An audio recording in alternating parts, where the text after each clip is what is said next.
سورۃ المائدہ کی آیت نمبر 7 میں اللہ سبحانہ تعالیٰ فرماتے ہیں وَاذْكُرُوا نِعْمَتَ اللَّهِ عَلَيْكُمْ وَمِيثَاقَهُ الَّذِي وَاثَقَكُم بِهِ إِذْ قُلْتُمْ سَمِعْنَا وَأَطَعْنَا وَاتَّقُوا اللَّهَ إِنَّ اللَّهَ عَلِيمٌ بِذَاتِ الصُّدُورِ۔ یعنی یہاں پر ایمان والوں سے کہا جا رہا ہے کہ اللہ نے جو تم کو نعمت عطا کی ہے اس کا خیال رکھو۔ کون سی نعمت؟ یعنی زندگی کی یہ جو اشارہ ہے اس پہ سیدھا چلنے کی جو توفیق اللہ نے دی، جو روشنی دی، نور ہمیں عطا کیا، کیا قرآن کریم، اللہ نے ہدایت کا بندوبست کیا۔ اللہ نے ایسے تو نہیں چھوڑ دیا انسانوں کو۔ اور پیچھے بھی ہسٹری میں دیکھیں، قرآن کریم میں اللہ نے جگہ جگہ فرماتے ہیں کہ میں نے کسی بستی پر میں نے ظلم نہیں کیا، وَقَانُوا هُمُ الظَّالِمُونَ، وہ خود ہی اپنی جانوں پر ظلم کرنے والے تھے، اور میں نے تو ان کی ہدایت کے لیے ہر طرح کا سامان کیا۔ اللہ نے بعض بستیوں میں ایک سے زائد نبی بھیجے، سورہ یاسین میں پتہ چلتا ہے۔ 2 نبیوں کو بستی والوں نے جھٹلایا، پھر اللہ نے تیسرے نبی کو بھیجا۔ یعنی اللہ نے انسانوں کی ہدایت کا پورا انتظام کیا تاکہ کل کو یہ کوئی ایکسکیوز نہ رکھ سکیں کہ اللہ تو نے تو ہمیں کچھ خبر ہی نہ دی اپنی معرفت کی، اگر تو ہمیں بتاتا اپنے رسولوں کے ذریعے تو ہم ضرور فالو کرتے، تو یہ بات نہ وہ کہہ سکیں۔ تو بات یہ ہے کہ یہ اللہ کی سب سے بڑی نعمت ہم پر کہ اللہ نے نہ صرف زندگی گزارنے کا طریقہ ہمیں بتا دیا کہ تمہاری زندگی کیسے خوبصورت ہوگی، بلکہ آخرت کو حاصل کرنے کا طریقہ بھی اسی سے ہی ہے۔ اگر دونوں چیزیں چاہتے ہو تو اس پر عمل کر لو۔ تو یہ ہے اللہ کی زبردست نعمت۔ تو کہا جا رہا ہے کہ اس کا خیال رکھو اور اس پختہ عہد و پیمان یعنی ان پرومسز کو نہ بھولو جو تم نے اللہ سے لیے۔ یعنی تمہارا یہ کہنا کہ ہم نے سنا اور اطاعت کی، یعنی ایمان والوں نے کیا کہا کہ اللہ ہم نے سن لیا، سمعنا و اطعنا، اور ہم نے اب شکر گزاری کی، اب ہم اس کو پورا کریں گے۔ یعنی کون سے کام؟ اب دیکھیں پیچھے سورۃ البقرہ میں کیا پڑھا، یہودیوں نے کیا کہا تھا، سمعنا و عصینا، ہم نے سن لیا اور ہم نے نہیں مانا، ہم سے احکامات نہیں اٹھائے جاتے تورات کے، بہت بھاری ہیں۔ ٹھیک ہے، یہ بات ہوئی تھی۔ کیا احکامات تھے؟ اللہ نے کیا عہد لیا تھا؟ پیچھے بھی میں نے اس کی ڈیٹیل دے دی ہے نا کہ اللہ نے کہا میرے ساتھ شرک نہ کرنا، والدین کے ساتھ اچھا سلوک کرنا، یتیموں مسکینوں اور رشتہ داروں کے ساتھ اچھا سلوک کرنا، نماز قائم کرنا اور زکوٰۃ ادا کرنا۔ تو یہ سب چیزیں چھوٹیں۔ ٹھیک ہے، نماز کا سسٹم ختم، آج ہمارے ہاں بھی کیا ہو رہا ہے، زکوٰۃ کا سسٹم ختم، اس کو فالو کرنے والے نہیں ہیں۔ تو یہ ہے اللہ کے عہد۔ تو اللہ کہہ رہے ہیں تم نے تو یعنی ایمان والوں نے تو کہا کہ ہم نے سنا اور ہم نے مانا، تو اب اللہ سے ڈرو اور اس کے وعدوں کو پورا کرو۔ اور اللہ تو دلوں کے رازوں تک کو جانتا ہے، خوب جانتا ہے تمہارے دلوں میں کیا چھپا ہوا ہے۔ پھر آگے بات ہے، یا ایھا الذین آمنوا کونوا قوامین للہ شہداء بالقسط، اے ایمان والو تم اللہ کی خاطر حق پر قائم ہو جاؤ، راستی یعنی امانت داری سے عدل کے ساتھ قائم رہنے والے اور انصاف کی گواہی دینے والے بن جاؤ۔ اور آگے کیا بات ہے، وَلَا يَجْرِمَنَّكُمْ شَنَآنُ قَوْمٍ عَلَىٰ أَلَّا تَعْدِلُوا اعْدِلُوا، یعنی کسی قوم کی دشمنی تمہیں اس بات پر آمادہ نہ کرے، یعنی کسی قوم کی دشمنی میں تم ایسا نہ کر جاؤ کہ تم عدل و انصاف کو ہاتھ سے چھوڑ دو۔ کیسا خوبصورت دین ہے ہمارا، اور کیسی زبردست ایڈوائز ہے جو ہیومینٹی کو صحیح کرنے والی ہے، اس میں بہتری لانے والی ہے۔ سبحان اللہ۔ سورہ نساء میں بات آتی ہے نا کہ عدل و انصاف کے ساتھ کھڑے رہنا، چاہے تمہارے والدین ہی کیوں نہ ہو، یعنی تمہاری عزیز ترین چیز ہی کیوں نہ ہو، لیکن دیکھو انصاف کے ساتھ گواہی دینا، انصاف کے ساتھ کھڑے ہونا، بات حق کی کرنا۔ تو یہ کون بات کر سکتا ہے؟ یہ تو وہی کہہ سکتا ہے جو واقعی بندوں کا بھلا چاہتا ہے۔ اور آگے اللہ فرما رہے ہیں عدل کرو، انصاف کرو۔ کیسی بار بار اس کی تلقین ہو رہی ہے، کتنی اہم بات ہے یہ انصاف کرنا۔ ہوا اقرب للتقویٰ، یہ تقویٰ کے قریب ہے، یعنی تقویٰ ہی تو چاہیے ہوتا ہے۔ اب جب روزوں کی بات آتی ہے تو کیا ہے اس میں کیا آتا ہے، اللہ فرماتے تمہیں تقویٰ حاصل ہوگا۔ عبادت کی بات آتی ہے، اللہ کہتے ہیں نا عبادت کرو، تو کیا ہوگا، تقویٰ حاصل ہوگا۔ ارے بھائی ادھر تو بڑا سمپل سا اللہ نے کہہ دیا انصاف کر لو، ادھر تو عبادت بھی نہیں بھی آ رہی، یعنی یہ بھی عبادت ہے ایک طرح سے، انصاف کرنا، حق کی بات کرنا، یہ بھی عبادت ہے۔ اللہ کہہ رہے ہیں ہوا اقرب للتقویٰ، یہ تقویٰ کے قریب ہے، خدا خوفی سے یہ زیادہ مناسبت رکھتا ہے۔ تو اللہ سے ڈرتے رہو، واتقوا اللہ ان اللہ خبیر بما تعملون، وہ خوب جانتا ہے جو تم کر رہے ہو، اسے ساری خبر ہے۔ اسی طرح حدیث سے ہمیں پتہ چلتا ہے کہ آپ صلی اللہ علیہ وسلم کے نزدیک عادلانہ گواہی، یعنی جو حق بات پر گواہی ہو، اس کی کتنی اہمیت ہے۔ ایک واقعہ ہے کہ حدیث میں آتا ہے کہ حضرت نعمان بن بشیر رضی اللہ عنہ کہتے ہیں کہ میرے باپ نے مجھے گفٹ دیا، عطیہ دیا، تو میری والدہ نے کہا اس عطیے پر آپ جب تک اللہ کے رسول و گواہ نہیں بنائیں گے میں راضی نہیں ہوں گی، انہوں نے اپنے شوہر سے کہا، ٹھیک ہے۔ میرے والد نبی کریم صلی اللہ علیہ وسلم کی خدمت میں آئے تو آپ صلی اللہ علیہ وسلم نے پوچھا کیا تم نے اپنی ساری اولاد کو اسی طرح کا عطیہ دیا ہے، یعنی ان کو بھی ایسا ہی گفٹ کیا ہے؟ تو انہوں نے نفی میں جواب دیا۔ تو اس پر آپ نے فرمایا اللہ سے ڈرو اور اولاد کے درمیان انصاف کرو، اور فرمایا کہ میں ظلم پر گواہ نہیں بنوں گا۔ صحیح بخاری و مسلم دونوں اس کو روایت کر رہے ہیں۔ کیسی بات ہے، دیکھیں ایک باپ ہے اور اس کو اگرچہ اپنی تمام اولاد سے پیار ہوگا، لیکن وہ ہو سکتا ہے اپنے بچے کے کسی اچھے عمل پر وہ خوش ہو کر اس کو گفٹ کرنا چاہ رہا ہو، ٹھیک ہے، لیکن اس پر بھی ہمارے لیے دیکھیں کیا اس میں لیسن ہے کہ اس پر بھی آپ صلی اللہ علیہ وسلم نے فرمایا کہ نہیں یہ انصاف نہیں ہے، تو اللہ سے ڈرو۔ تو اب دیکھیں اس کے بعد کوئی حاکم جب عام لوگوں میں فیصلہ اگر کرے گا تو پھر کیا ہوگا؟ یعنی آپ تو اپنے پیاروں میں بھی ڈفرینشیٹ نہیں کر سکتے اکارڈنگ ٹو پروفٹ صلی اللہ علیہ وسلم اور اللہ، وہ نہیں چاہتے، وہ چاہتے انصاف کریں۔ تو پھر جب غیروں میں فیصلہ ہوگا تو حاکم کی کس قدر ڈیوٹی سخت ہے، اس کی رسپانسبلٹی کتنی بڑی ہے، یہ چیزیں ہمیں بتا رہی ہیں۔ اور دیکھیں داؤد علیہ السلام کے بارے میں آتا ہے نا سورہ صاد میں کہ اللہ فرماتے ہیں اے داؤد ہم نے آپ کو زمین پر خلیفہ بنایا ہے، اب آپ لوگوں کے درمیان فیصلہ کیجئے بین الناس بالحق، حق کے ساتھ، اور اپنی خواہشات کی پیروی نہ کیجیے گا، یعنی اپنی ڈیزائرز کو فالو نہ کیجیے گا۔ اور دیکھیں اسی لیے جو حاکم ہیں، جو صحیح بات کرنے والے ہیں، ان کے لیے بہت ریوارڈ اللہ نے رکھ دیا ہے۔ یعنی اللہ نے یہاں پر کہہ دیا نا ہوا اقرب للتقوی، یعنی یہ اللہ کے ڈر، اللہ کا خوف اس کے قریب ہونے کی بات ہے۔ تو اسی لیے جو سچا حاکم ہے اس کے لیے بہت ریوارڈ ہے۔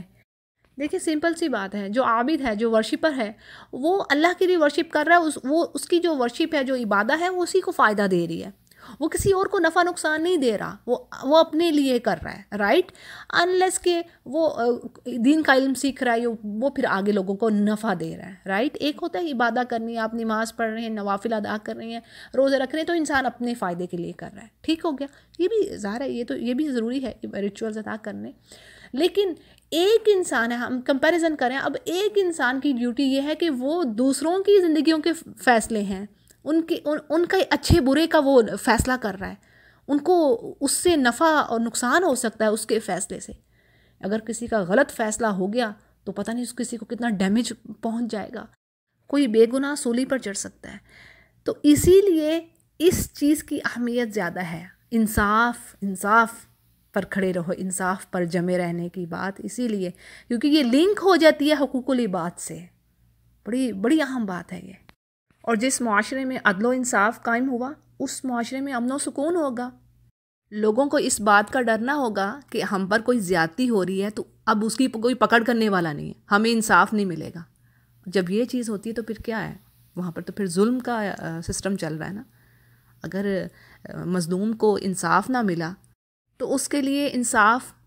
جو کرنے والے ہیں، جو حاکم ہیں یا جو معاشرہ ہے، کیسے جذبات ہوں گے؟ کیا وہ ان کے لیے اچھائی، ہمدردی اور بھلائی کے جذبات رکھتا ہوگا؟ ہرگز نہیں۔ تو پھر اسی طرح ایک یونٹ ہے نا، اگر ایک گھر میں ایسے کسی اور گھر میں بھی یہی معاملہ چل رہا ہے تو کیا ہوگا؟ معاشرہ تباہ ہو جاتا ہے۔ تو اسی لیے عدل و انصاف کا جو یہ جو نقطہ ہے، یہ صحابہ کرام نے سمجھ لیا تھا۔ اسی لیے عبداللہ بن رواحہ رضی اللہ عنہ کے بارے میں آتا ہے کہ رسول اللہ صلی اللہ علیہ وسلم نے انہیں خیبر کے یہودیوں کے پاس بھیجا کہ وہ وہاں کے پھلوں اور فصلوں کا اندازہ لگائیں۔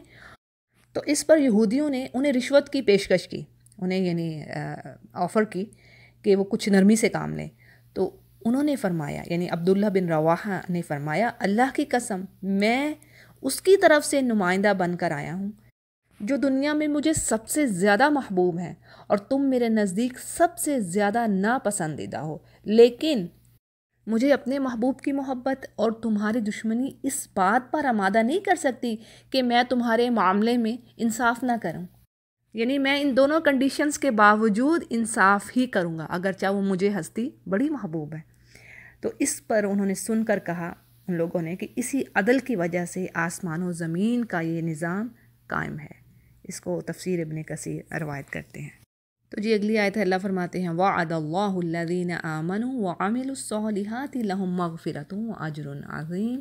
یعنی اللہ کا وعدہ ہے ان لوگوں سے جو ایمان لائے اور عمل صالح کیے، ان کے لیے مغفرت ہے اور عظیم اجر ہے، بہت بڑا اجر ہے ان کے لیے۔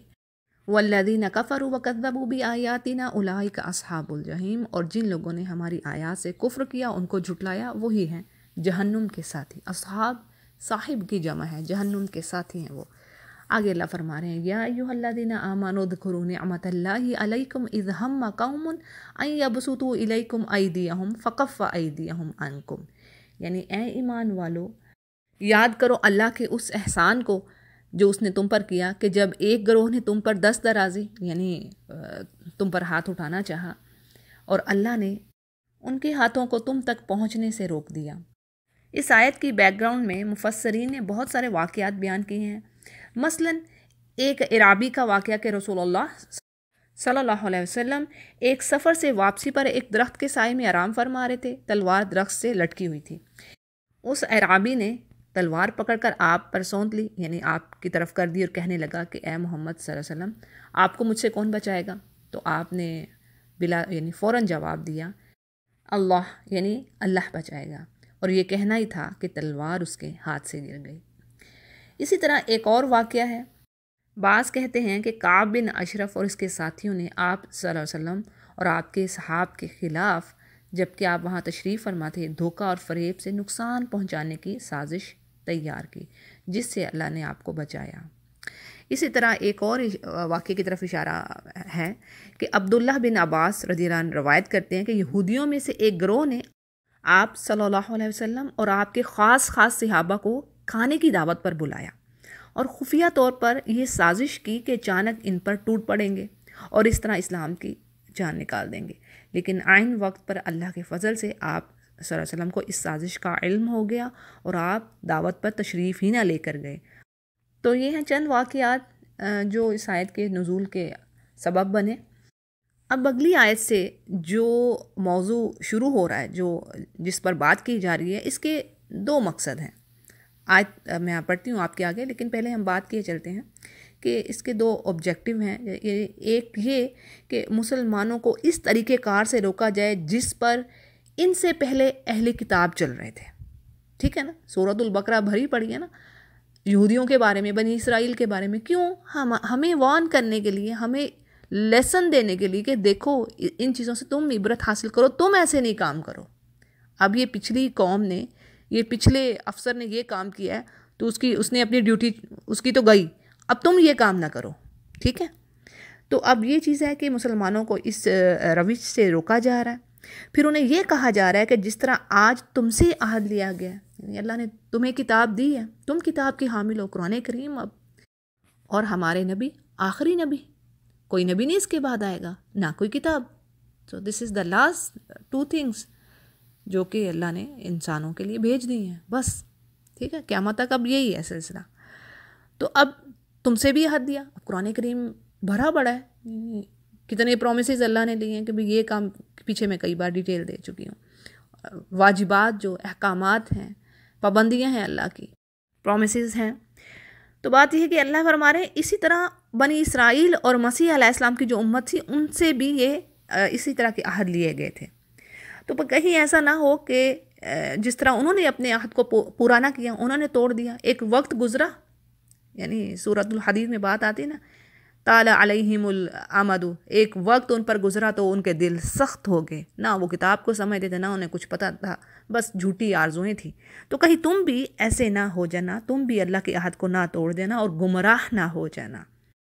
تو جی آیت کو دیکھتے ہیں، وَلَقَدْ أَخَذَ اللَّهُ مِيثَاقَ بَنِي إِسْرَائِيلَ وَبَعَثْنَا مِنْهُمُ اثْنَيْ عَشَرَ نَقِيبًا، یعنی اللہ نے بنی اسرائیل سے پختہ عہد لیا اور ان میں 12 نقیب مقرر کیے اور ان سے کہا وقال اللہ انی معکم، یعنی اللہ نے کہا میں تمہارے ساتھ ہوں، لئن اقمتم الصلاۃ وآتیتم الزکاۃ وآمنتم برسلی وعزرتموہم واقرضتم اللہ قرضا حسنا لأکفرن عنکم سیئاتکم ولأدخلنکم جنات تجری من تحتها الانہار، یعنی میں تمہارے ساتھ ہوں، اور اگر تم نے نماز قائم کی، زکوٰۃ دی اور میرے رسولوں کو مانا اور ان کی مدد کی اور اپنے اللہ کو اچھا قرض دیا تو یقین رکھو میں تمہاری برائیاں تم سے دور کر دوں گا، تمہیں جنت میں داخل کروں گا جس کے نیچے نہریں بہتی ہیں۔ اچھا جی، اب اس کی وضاحت میں دیکھتے ہیں کہ نقیب کے معنی کیا ہے۔ نقیب کے معنی نگرانی اور تفتیش کرنے والے ہیں، یعنی بنی اسرائیل کے 12 قبیلے تھے اور اللہ تعالیٰ نے ان میں سے ہر قبیلہ پر ایک نقیب خود ہی اسی قبیلے سے مقرر کرنے کا حکم دیا تھا۔ یعنی 12 قبیلے تھے نا، تو ہر قبیلے میں سے ایک انہی قبیلے میں سے، ان کے اپنے ہی قبیلے میں سے ایک نقیب ہو جو کہ نگرانی کرے اور ان کے حالات پر نظر رکھے اور انہیں بے دینی بد اخلاقی سے بچانے کی کوشش کرے۔ یعنی جو اللہ کے احکامات،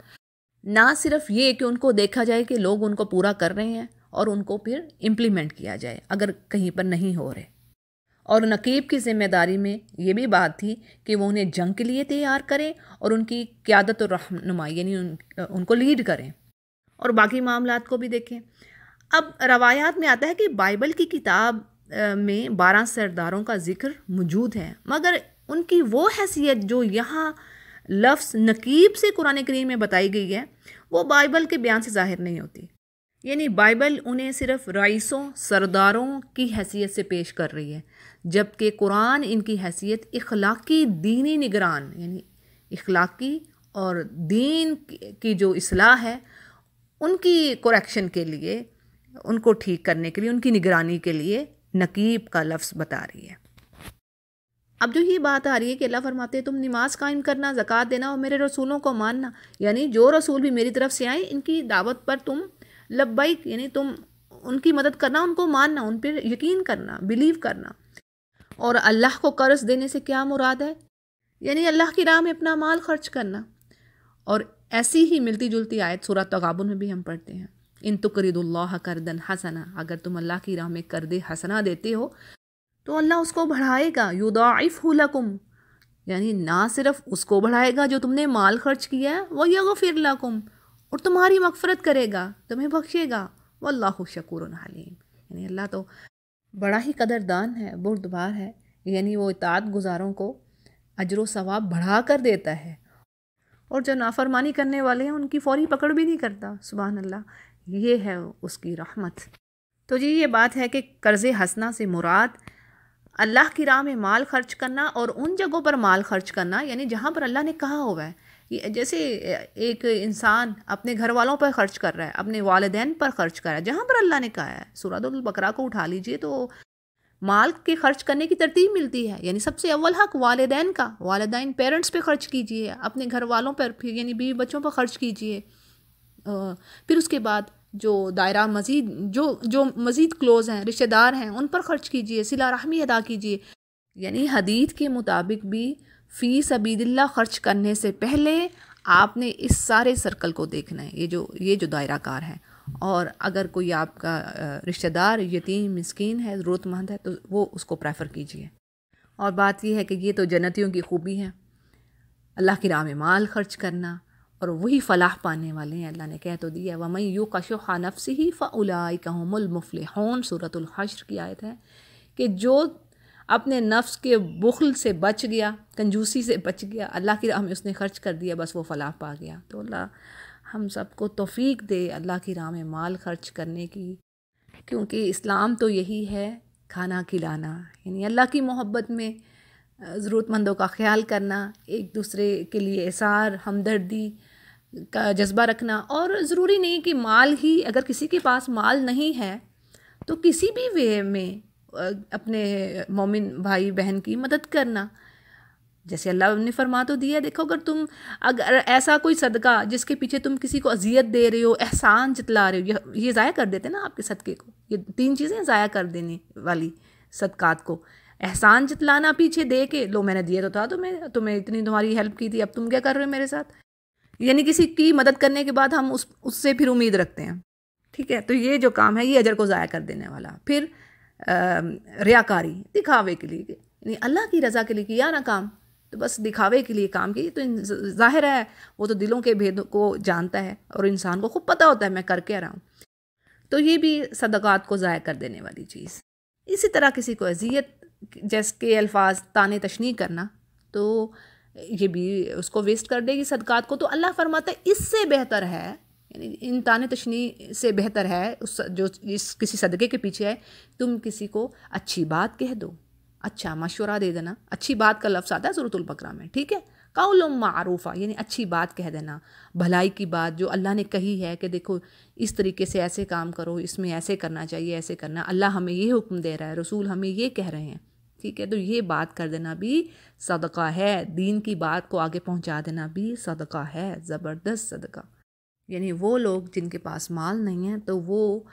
اس میدان کو خالی نہ سمجھیں. نیکیاں اللہ نے، نیکیوں کے جو مواقع ہیں خوب دیے ہوئے ہیں، بلکہ جو مال کم رکھتے ہیں ان کی تو زیادہ پوچھ گچھ بھی نہیں ہوگی. اب دیکھیں یہاں پر کیا ریوارڈ آ رہا ہے، یعنی جو یہ کام کر رہا ہے،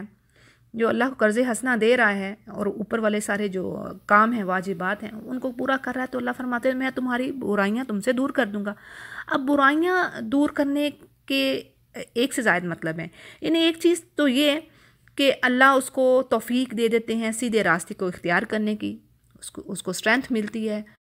اس کے دل و دماغ میں اللہ سبحانہ تعالیٰ اپنی طرف آنے کے جو راستے ہیں وہ کھولتا ہے، ان کی سمجھ عطا فرماتا ہے. ٹھیک ہے، بات سمجھ آ رہی ہے؟ اس کا دل اس طرف مائل ہوتا ہے، اور اس طرح انسان کا نفس بہت ساری برائیوں سے بچ جاتا ہے اگر جو سیدھے راستے پر آ گیا، جو دین کی طرف. جیسے اللہ نے فرما دیا نا، اللہ جس کے ساتھ بھلائی کا ارادہ کر لے اس کو دین کی سمجھ دے دیتا ہے.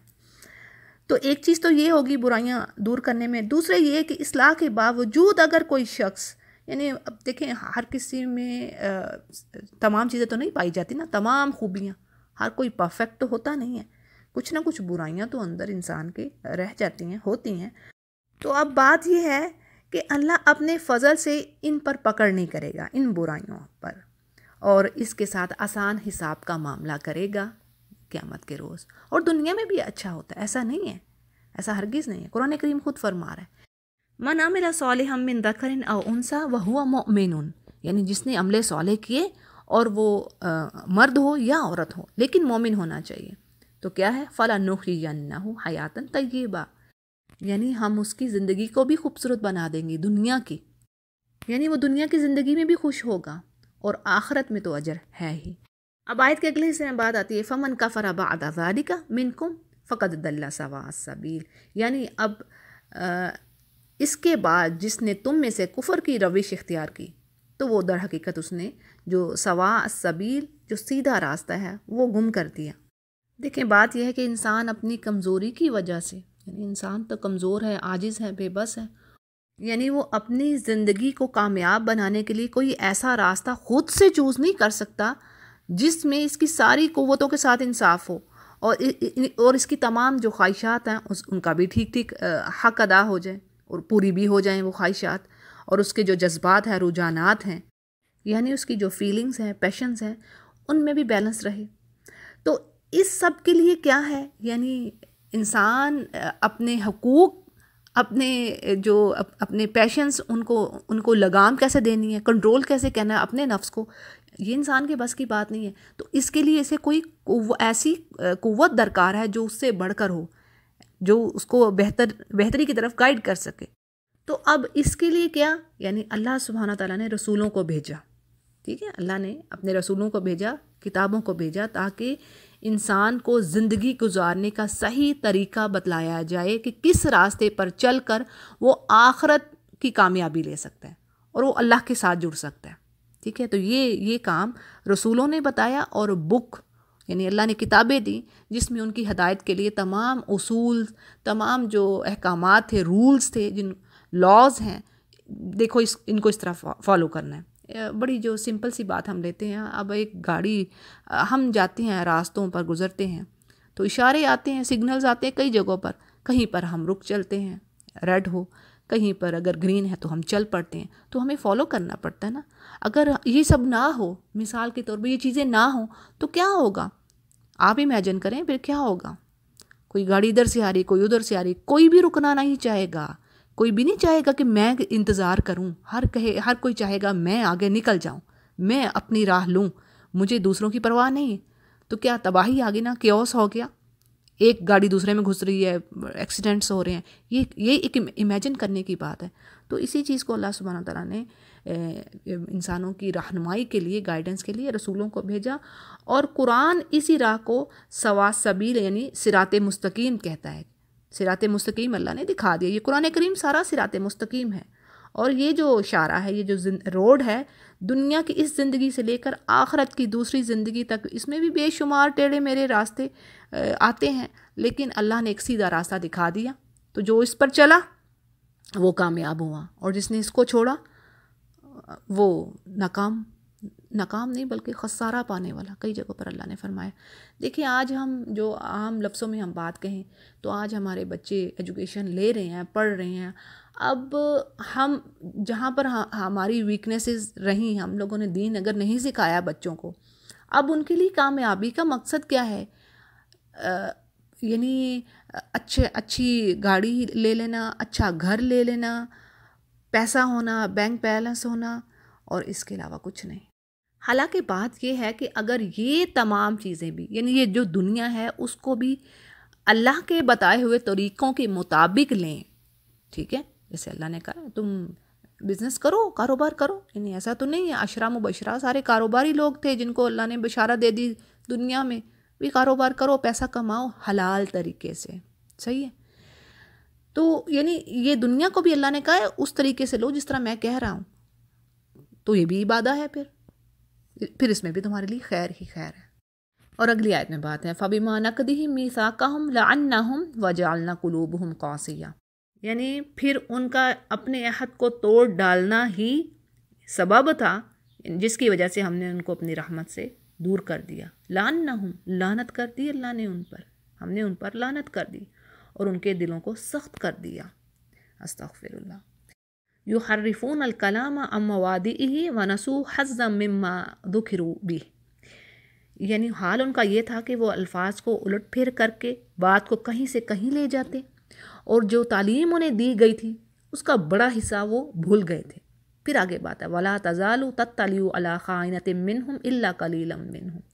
اور اے نبی آئے دن آپ کو ان کی کسی نہ کسی خیانت کا پتہ چلتا رہتا ہے، اور ان میں سے بہت ہی کم لوگ ہیں جو اس عیب سے بچے ہوئے ہیں، یعنی کثیر تعداد تو اس کام میں ملوث ہو چکی ہے۔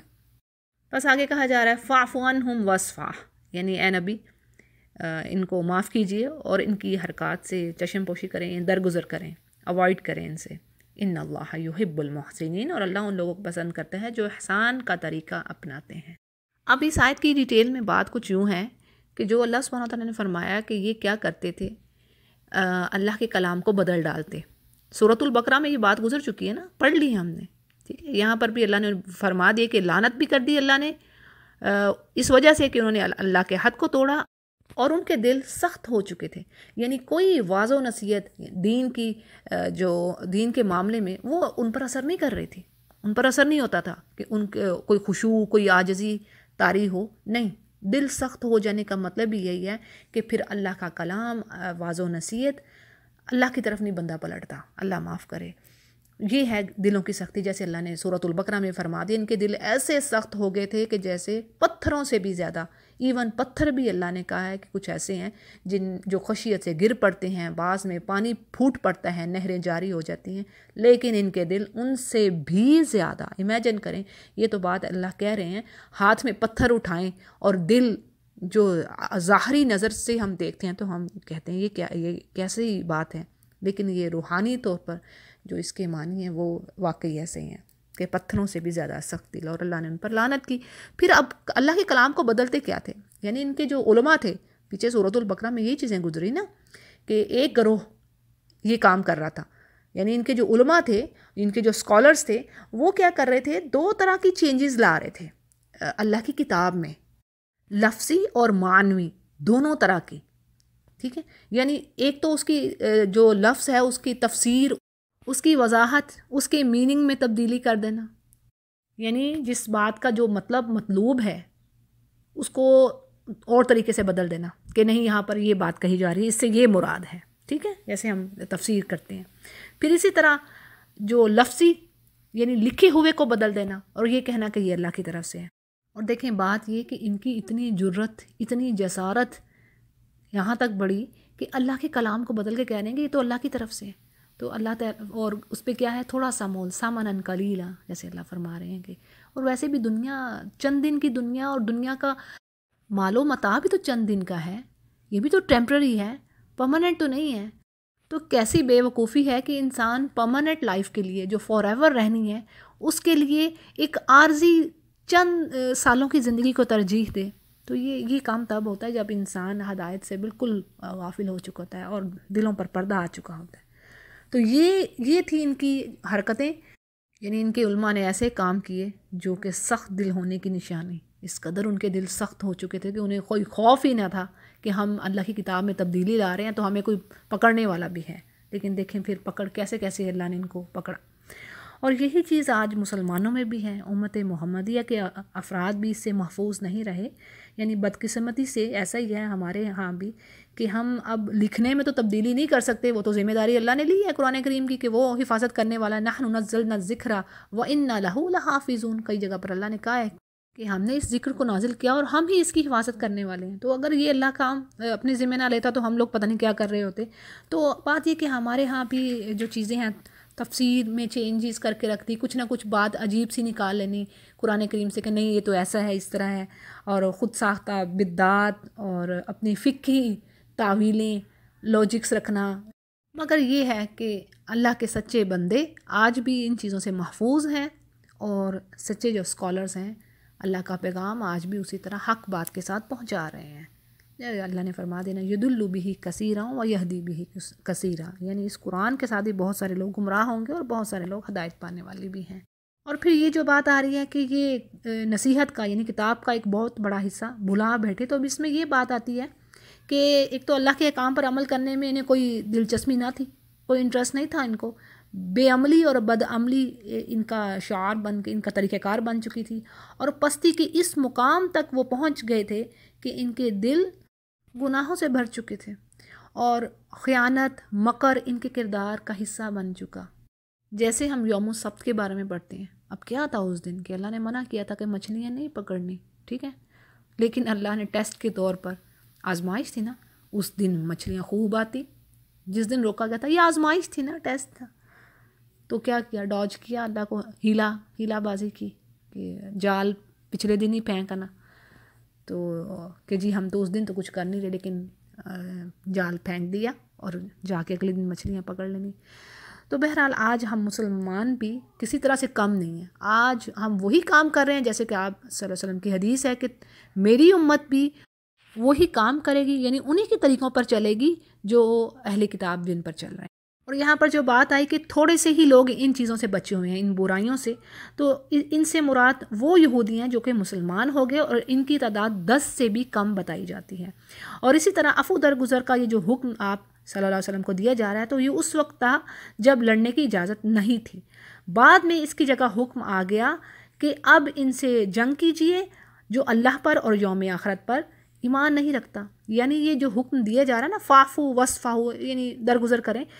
یہ اس وقت تک ہی تھا جب مسلمانوں کو لڑنے کا حکم نہیں تھا۔ اس کے بعد تو کہا گیا، سورہ توبہ کی آیت ہے نا، قاتلوا الذین لا یؤمنون باللہ ولا بالیوم الآخر، یعنی لڑیے ان سے، جنگ کیجئے جو اللہ پر اور یوم آخرت پر ایمان نہیں رکھتے۔ اور بعض کے نزدیک یعنی بعض مفسرین کہتے ہیں کہ یہ عفو درگزر کا یہ حکم جو ہے اب منسوخ ہو چکا، ٹھیک ہے۔